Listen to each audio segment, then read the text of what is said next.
Israel, Iran யுத்தம் அப்படிங்கிறது பத்தி எரியுது. யாரும் கணிச்சத விட கூடுதலாவே கப கப கபன்னு எரிய ஆரம்பிச்சுருச்சு. எந்த அளவுக்கு அப்டின்னா, அண்ணன் அமெரிக்காவே சர்டிபிகேட் குடுத்துட்டான்.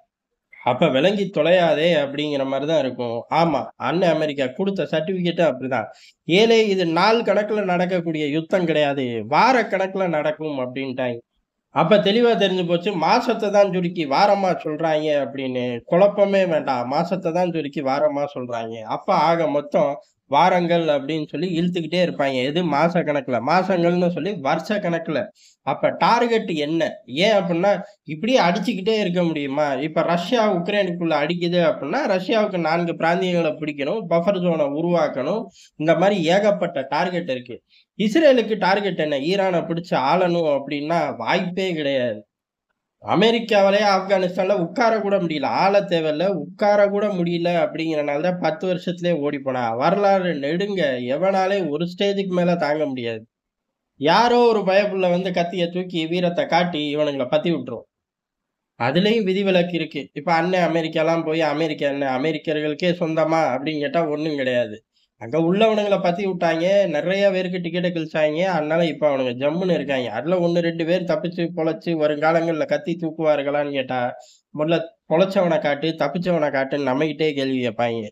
அதனால அதுல விதிவிலக்குக்கு இந்த பயல கொண்டு போய் நிறுத்திக்க வேண்டியது தான். அத விட்டுருவோம். அப்ப டார்கெட் தான் என்னடா அப்படின்னு கேட்டா, டார்கெட் அலி கமேனிய தூக்கிரணும். பாலிஸ்டிக் மிசைல் ஃபேக்டரிய தூக்கிரணும். அணு ஆயுதத்த தூக்கிரணும். அப்புறம் ஏன் ஈரான்ங்கிற மேப்பையும் அழிச்சு விட்டுறேன் அப்படின்னு தான் கேட்க தோணும். ஆனா அதுக்கான சக்தி அவர்கள் கிட்ட இல்ல. இருந்திருந்தா என்னைக்கோ நடராஜ ரப்பர் ஆர்டர் போட்டு வாங்கி அழிச்சிருப்பாய்ங்க. இந்த 3 டார்கெட் தான் அப்படின்னு. இதுல விஷமத்தனமான டார்கெட் அலி கமேனிய தொட்டு தூக்குறது. அதன் மூலியமா முடியுமா அப்படின்னு கேட்டா, அடுத்த தலைவர் வருவாரு. அவரோட வீரியத்த பொறுத்து இந்த விஷயம் பஸ்பமாகுதா, இல்ல பத்திக்கிட்டு எரியுதா, இல்ல அலி கமேனிக்கு ஈக்குவலா வண்டி ஓடுதாங்கிறது தெரிஞ்சு போயிரும். ஆனா அதெல்லாம் தலைவர் வந்ததுக்கு அப்புறம் தான். ஆனா இதுல பேக் ஃபயர் ஆகுறதுக்கும் ஜாஸ்தியான விஷயங்கள் இருக்கு. நேத்தே நம்ம விரிவா பார்த்துட்டோம். ஏன்னா, அந்த நாட்டு மக்களுக்குள்ள ஒரு கொந்தளிப்பு வந்துரும். என்னடா நம்ம நாட்டு தலைவனையே வந்து தூக்கிட்டாய்ங்க. தளபதிகள தூக்குனதுக்கே வெகுண்டு எழணும். ஆனா, அவனுங்க நம்மளோட எழுச்சிக்கு பயப்படாம தலைவனையும் தூக்கிட்டாய்ங்க அப்படின்னு ஒரு ஒற்றுமை ஸ்ட்ராங் ஆயிரும். அதுக்கப்புறம் மிகப்பெரிய அளவுல ஈரான் போராட ஆரம்பிச்சுரும், தாக்க ஆரம்பிச்சுரும், வீரத்த காட்ட ஆரம்பிச்சுரும். இந்த பக்கம் இஸ்ரேல் படுத்து தூங்க ஆரம்பிக்குமா அப்படின்னு கேட்டா, அவனும் தாக்குவான், போராட்டத்த காட்டுவான், வீரத்த காட்டுவான். 2 பயலுகளும் பத்திக்கிட்டு எரியும். ஆனா, இப்படி ஒரு திட்டத்தோட தான் இஸ்ரேல் இருக்கு. இஸ்ரேல் இந்த திட்டத்தோட அதாவது 4 திசைகள்லயும் பூந்து அலி கமேனிய தட்டி தூக்கி டிக்கெட்ட கிழிச்சு கையில தர்றோம் முதலாளி அப்படின்னு சொல்லி ட்ரம்புக்கு சில விஷயங்கள அனுப்பிச்சு வச்சிருக்கார்கள். ட்ரம்ப் அத பார்த்து வேணான்டா சாமி அப்படின்னு சொல்லிட்டாராமா. இத நம்ம நம்பணுமாமா. என்னைக்குமே அமெரிக்கா எல்லா வில்லங்கமான விஷயத்துக்கும் தடை போடும். ஆனா, கண்ண மூடிக்கும். அடிச்சா உரிச்சு புடுவேன் அப்படிலாம் சொல்லாது. "ஏலே அடிக்காதடா! விஷயம் பெருசா இருக்கு. நான் வேணா கண்ண மூடிக்கிறேன்" அப்படின்னு சொல்லி கண்ண மூடிக்குவாய்ங்க. அப்ப என்ன அர்த்தம்? அலி கமேனிய நோக்கி தான் இஸ்ரேல் படைகள் குறி வச்சுக்கிட்டே இருக்கார்கள் அப்படிங்கிறதா, அதுக்கும் எனக்கும் சம்மந்தம் கிடையாது அப்படின்னு சொல்ல முடியாது. ஏன்னா ஏற்கனவே அத சொல்ட்டாய்ங்க. அன்னைக்கு நடந்த தாக்குதலுக்கு எனக்கும் சம்மந்தம் கிடையாது அப்படின்னு. திருப்பி அதே சொன்னா, அதுக்கு பதிலா இத சொல்ட்டோம்னா, நான் அதுக்கு ஒத்துக்கல. எனக்கு அதுல உடன்பாடும் கிடையாது. நான் ஒரே விஷயம் தான். எப்படியாச்சும் இத பயன்படுத்தி பேச்சுவார்த்தையில உட்கார வச்சு கையெழுத்த வாங்கிரணும். அணு ஆயுதங்கள கைவிட்ற வைக்கணும் அப்படிங்கிறது தான் என்னோட டார்கெட் அப்படின்னு சொல்லி அமெரிக்கா வெளிப்படையா அறிவிக்குது. இதன் மூலியமாவே இதோட வீரியத்த தெரிஞ்சுக்கலாம். சரி இந்த அளவு சம்பவம் பண்ணிக்கிட்டு இருக்காங்கல்ல. அப்ப ஏதோ ஒரு டார்கெட்ட நோக்கி நாள்தோறும் இஸ்ரேல் படைகள் குறி வச்சுக்கிட்டே இருக்கே அப்படின்னு கேட்டா, குறி வைக்கிறார்கள். ஐஆர்ஜிசியோட உளவுப்படை தலைவர தட்டி தூக்கிட்டாய்ங்க. டிக்கெட்ட கிழிச்சு குடுத்துட்டாய்ங்க. இது ஒண்ணு தான் இஸ்ரேலுக்கு மிகப்பெரிய மைலேஜ். ஈரானும் அடிக்குது, இஸ்ரேலும் அடிக்குது. ஈரான் அடிக்கிறதுல சேதாரம் ஜாஸ்தியா இருக்கு. இஸ்ரேல் அடிக்கிறதுலயும் சேதாரம் ஜாஸ்தியா இருக்கு. கூடுதலா முக்கியமான ஆட்களுக்கு டிக்கெட் கிழிச்சு குடுக்க முடியுது. இதுக்கு காரணம் மொசாட் தான். துல்லியமான தகவல்கள் தான். எப்படி ரஷ்யா, உக்ரைன் யுத்தத்துல ரஷ்யா ஃபர்ஸ்ட் தடுமாறுச்சு. ஏன் தடுமாறுச்சு? தளபதிகள பெரிய அளவு இவர்கள் டிக்கெட் கிழிச்சு தர ஆரம்பிச்சார்கள். அந்த வேகத்துக்கு தளபதிகள இழந்தா, ரஷ்ய படைகள் அப்படியே சின்னாபின்னம் ஆயிருங்கிற ஒரு முக்கியமான டேஞ்சர் ஜோனுக்குள்ளேயே ரஷ்யா அந்நாட்கள்ல போய் உட்கார்ந்துச்சு. அத என்னைக்கு கிளியர் பண்ணாய்ங்களோ, அதுலருந்து என்னைக்கு தப்பிச்சார்களோ, அதுக்கப்புறம் தான் ரஷ்யாவால பெரிய அளவுல இறங்கியே அடிக்க முடிஞ்சுச்சு. முதல் கட்டமா அன்னைக்கு நடக்கக்கூடிய அந்த தகவல் பரிமாற்றங்கள தடை பண்ணார்கள். பெரிய அளவுல அவர்களால ஸ்மெல் பண்ண முடியாத அளவு இவர்களோட ஸ்ட்ராட்டஜிய மாத்துனார்கள். அப்புறம் ஒரு காலகட்டங்கள்ல அந்த ஸ்ட்ராட்டஜிய மாத்தி தளபதிகள் இருக்கிற லொகேஷன் ஏன் இவனுங்க தளபதிகள் மெயின் தளபதிகள் உக்ரைன் யுத்த காலத்திலே இருப்பார்கள். ரஷ்யாவுக்குள்ள கிடையாது. திட்டங்கள் தீட்டப்படும். எங்க? ரஷ்யாவுக்குள்ள திட்டங்கள் தீட்டப்படும். அந்த திட்டங்களோட தளபதி உக்ரைனுக்குள்ள போவார். அங்க நின்னு வழி நடத்துவார். ஸ்பாட்ல நின்னு வழிநடத்தக்கூடிய திட்டங்கள் தான் ரஷ்ய படைகள் காலங்காலமா பண்ணுச்சு. அந்த ஸ்பாட்டுக்கு போகக்கூடிய தளபதிகளோட ரூட்டும், அவர் இருக்கக்கூடிய லொகேஷனும் அதுக்கப்புறம் சீக்ரெட்டுக்குள்ள நகர்த்தப்பட்டுச்சு. தளபதிகள் தப்பிச்சார்கள். யுத்தம் தன்னால ரஷ்ய கை ஓங்க ஆரம்பிச்சுச்சு. அதுக்கப்புறமும் இத காட்டிலும் டேஞ்சர் வந்துருச்சுனா அப்படிங்கிறக்காக இந்த சிஸ்டத்தையே மாத்திட்டாய்ங்க. மத்த நாடுகள் எப்படி தளபதிகள் இங்க சொந்த நாட்டிலேயே உட்கார்ந்து திட்டங்கள் தீட்டப்பட்டு அத டிஜிட்டலா அனுப்புவோம் அப்படின்னு சொல்லி அனுப்ப ஆரம்பிச்சிட்டார்கள். தளபதியே திட்டத்தோட கிளம்பி போறதில்ல. திட்டம் டிஜிட்டலா போயிரும். தளபதி இங்கேயே உட்கார்ந்துக்குவார். தேவைப்பட்டா மட்டும் களத்துக்கு போவார்.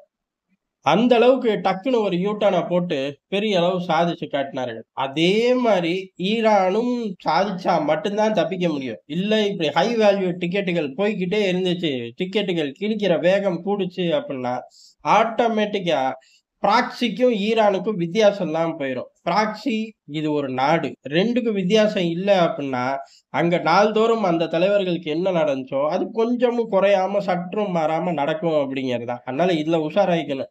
அத விட்டுட்டு வீரமா பேசிக்கிட்டே இருந்தா, பிரச்சனை தீர்ந்த பாடு இல்ல. இல்ல இழப்புகள் ஜாஸ்தியா இருக்கும். ஏதோ ஒண்ணு. 2ல 1 தான் நடக்கும் அப்படிங்கிறது தான் எதார்த்தமான உண்மை. சரி, இந்த அளவுக்கு இவர்கள் கிழிக்கிறார்கள் அப்டின்னா, அதாவது டிக்கெட்ட கிழிச்சு தந்துட்டாய்ங்க. IRGCயோட உளவு பிரிவு தலைவர் அப்படிங்கிறது இப்ப இல்ல. அவுட்டு. ஆனா அலி கமேனி சேஃப். ஆனா இதுக்கு பதிலடி தான் யாருமே எதிர்பார்க்காத வகையில இஸ்ரேல் பத்திக்கிட்டு எரியுது. அந்த இஸ்ரேல் பத்திக்கிட்டு எரிய தான் அமெரிக்கா பின்வாங்க ஆரம்பிக்குது. "ஏலே எனக்கு தெரியாதுடா" அப்படிம்பாய்ங்க. இன்கேஸ் கணிசமா பத்திக்கிட்டு எரியல, அயர்ன் டோம் நியூட்ரலைஸ் பண்ணிருச்சு. அமெரிக்காவோட ஏர் டிஃபென்ஸ் சிஸ்டம் புகுந்து விளையாண்டுருக்கு. எப்ப? முதல் தாக்குதல்லே. ஆப்பரேஷன் ட்ரூ ப்ராமிஸோட ஃபர்ஸ்ட் ஜோனே அதிலேயே இவர்கள் பெரிய அளவு சாதிக்க முடியல அப்படின்னா, ஈரான் இன்னொரு தாக்குதல் பண்ண, ஈரான் பத்திக்கிட்டு எரியும் பாத்துக்க. அமெரிக்க படைகள் உள்ள இறங்கும். அமெரிக்க ஷூக்கால் ஈரான் மண்ல படும் அப்படின்னு படம் காட்டியிருப்பாய்ங்க. ஆனா பெரிய அளவு தாக்குதல் வந்தனால தான், எனக்கு அந்த தாக்குதலுக்கு சம்பந்தம் கிடையாது அப்படின்னு சொன்னதும், பேச்சுவார்த்தை மூலியமா தீர்த்துக்கலாம்னு சொன்னதும், இப்பவும் தாக்குதல் பெருசாகுறனால தான் அலி கமேனியோட டிக்கெட் கிழிச்சு குடுக்கக்கூடிய விவகாரம் என் காதுக்கு வந்துச்சு. ஆனா நான் ஒத்துக்கல அப்படிங்கிறது. அந்த அளவுக்கு இஸ்ரேலுக்குள்ள ஈரான் பயங்கரமான தாக்குதல் தான். சொல்லப்போனா பங்கர்ல உட்கார்ந்துகிட்டு இஸ்ரேல முற்றிலும் முடிச்சு கட்டிருங்க, தரை மட்டமாக்கிருங்க அப்படின்னு உத்தரவிட்டாரு.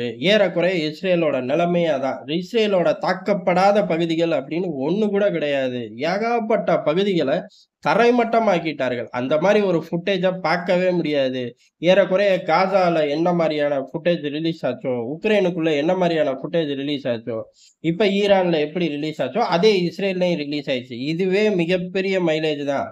ஆனால் இவர்களுக்கு போதுமான்னு கேட்டா போதாது. என்னைக்கு இந்த சைடு டிக்கெட்ட கிழிக்க முடியும்னு தெரியுதோ, அப்பதான் அடங்குவார்கள் தலைவர்கள். ஏன் அப்டின்னா, இஸ்ரேலோட இந்த தாக்குதலுக்கு பின்னாடி இஸ்ரேல், ஈரான் அப்படிங்கிற பரம பகைக்கையும் தாண்டி உள்ளூர் அரசியல் மைலேஜும் இருக்கு. அத இப்ப பார்த்தோம்னா நேரம் ஓடி போயிரும்.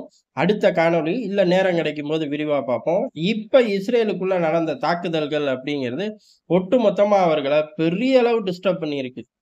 காரணம் இஸ்ரேல்ல சைரன் ஒலி புதுசு இல்ல அப்படின்னாலும், ஒரு சில பகுதிகள் தான் மக்கள்கள் ஓடி போய் ஒளிவார்கள். இப்ப அப்படி கிடையாது. ஒட்டுமொத்த இஸ்ரேல்லயும் மக்கள்கள் ஓடி போய் ஒளியிற அளவுக்கு பெரிய அளவு தாக்குதல்கள தொடர்ந்து ஈரான் குடுக்குது.